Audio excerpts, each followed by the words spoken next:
thing I think we can possibly imagine in our earthly life. It's for all of us, and it is, I mean, wonderful is too mild of a word. It is incredible. Absolutely. Well, you stick with us, Jeffrey. When we return in just a moment on Coast to Coast AM, we are going to take phone calls with you. So we shall be right back on Coast to Coast. Don't touch your dial. Well, I was 18 when I went to my very first funeral home. My high school friend Steve Baylog had passed away. He died in a car crash. He was a passenger in one of those little Volkswagen Beetles and got into a head-on collision, and he went right out through the windshield and died instantly. And we all went to the funeral. All of us. We had just graduated from high school. He was going into the Air Force. And, man, that was something. That was very, very, very weird for all of us. We'll take your phone calls with Dr. Jeffrey Long in just a moment. And if you want to share some of those experiences with us, go right ahead. We'll be right back. And welcome back to Coast. I'm George Norrie. We're with Dr. Jeffrey Long, and let's go to the phones. Here we go. Let's go to Ohio. John in east of the Rockies. Go ahead, John. Hi. Good morning, George and Dr. Long. Morning. Good morning. Morning. Had a couple of questions for you in regards to. Are you familiar with the little boy that drowned in his mother's bathtub? And they used a hypothermic state to preserve his brain function, and then brought him back, and he's completely fine right now. Yeah. Yeah, and I thought of George's friend that suffered the spinal cord injury as well because they're using hypothermia. But my question is there a difference in a near-death experience with and without a hypothermic state? Yeah, that's a good question, John. Near-death experiences occur under all circumstances of nearly dying. I've certainly heard a lot of experiences where people, say, fell through the ice and in frozen ponds, frozen lakes, and were ultimately resuscitated and had a near-death experience. As best we can tell, there doesn't seem to be any association with the content of near-death experiences, whether or not they had that kind of hypothermia, either associated with the near-death experience circumstances itself or when used as part of resuscitation. And by the way, hypothermia means lowering the body temperature, and you're describing a recently described a new phenomenon, how to bring back people that have had a heart attack where they actually lower the body temperature through a variety of artificial means, and yet that seems to help increase the probability of patients surviving heart attacks. Yeah, it's a fantastic area of research. I wanted to ask Christian Wilde if he had looked into that. I will do that. Go ahead, Jeffrey. Oh, yeah, absolutely. Yeah, no doubt about that. I think there's going to be more people that are going to be saved that will survive life-threatening events, especially heart attacks, with this new technology of resuscitation. No doubt about that. I think as time goes on, we're going to have more people describing near-death experiences because they were saved than we've ever had in the past. Okay, next up, we go to the Big Island of Hawaii. HD, take it away. Hi there. Good evening, gentlemen. Good evening. With us. 15 years ago or more, I saw a program about death, and it was on a 2020 or one of these magazine news TV programs. The program was about death. And on that program, a hospital psychologist repeatedly was getting these near-death experience relations from people out of the OR. And so she asked other colleagues in the business if they were getting reports of it. Yeah, it happens every time, every day. So they did a little experiment. They put one of those lighted, LED lighted message boards on top of a cabinet in the OR, and they'd play some crazy message on there like, take the possum out of the refrigerator. Every time one of these people came and explained how they were floating above their body and saw everything, they said, well, did you see anything unusual? And not one person actually saw what was real, that message on top of the cabinet.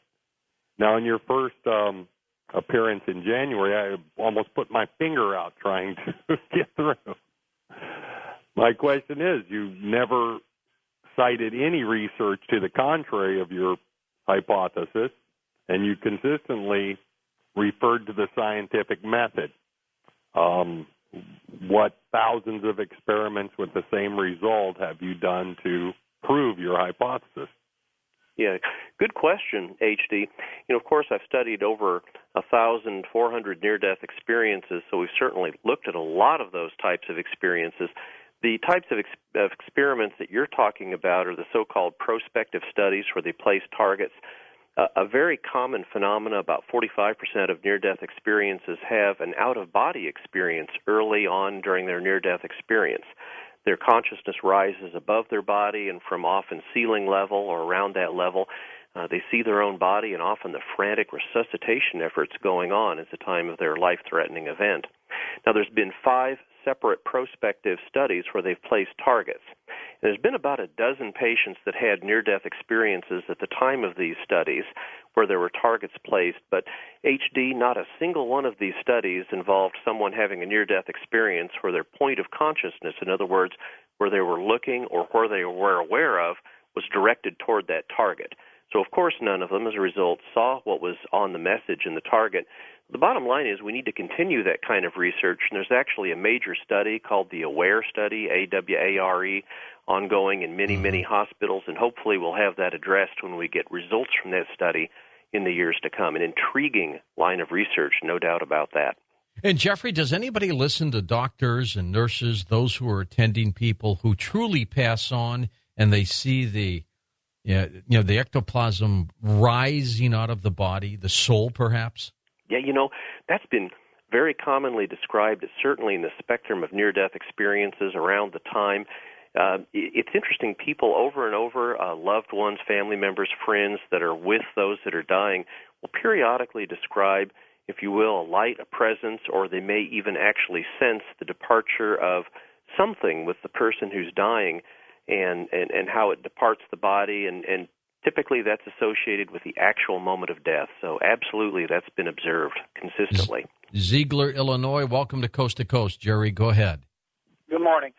When I was 10 years old, my grandmother passed away. And the day of her funeral, that evening I could not sleep. So I went out into the living room and laid in front of our furnace, an old Stokermatic coal stove.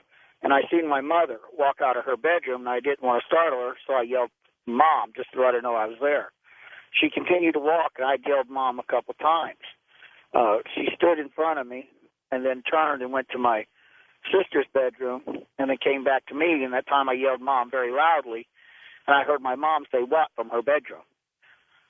To this day, I believe that was my grandmother saying, doing one last check on us, one last check of her grandkids. Also, when I was 12, I was caught in a house fire, and this gives me goosebumps to think about it. I was caught in a room, and I was standing in the corner screaming for my dad.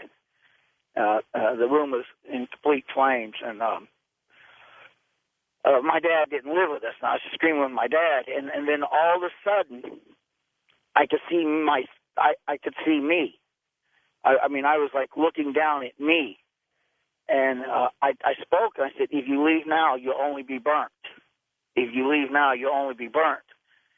And that caused me to start feeling my way along the wall until I could find a door and get out of the room. I don't know those are near death or after death or what you would call it, but those are both very true incidents that happened when I was a kid. Yeah, wow. Thanks for sharing that, Jerry. I mean, all of us can just feel the intensity, the emotion, and still, how just amazing those experiences have been to you.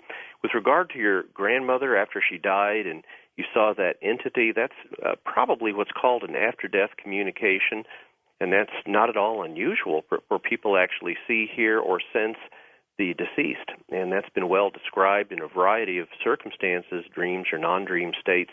The second experience where you were calling out for your dad and you described seeing yourself, that's probably what we call a fear-death experience, again related to near-death experiences. It sounds like you had your consciousness apart from your body and out-of-body experience. No doubt about that. That was part of the real spectrum of these very real types of experiences that we know, and that's I could just sense how dramatic that was to you. Thanks for sharing that, Jerry. Yeah, have a good night. You too. All right, Jerry, thank you. Next up, we go to Dave, first-time caller in Chicago, Illinois. Hi, David. Hi. Go ahead.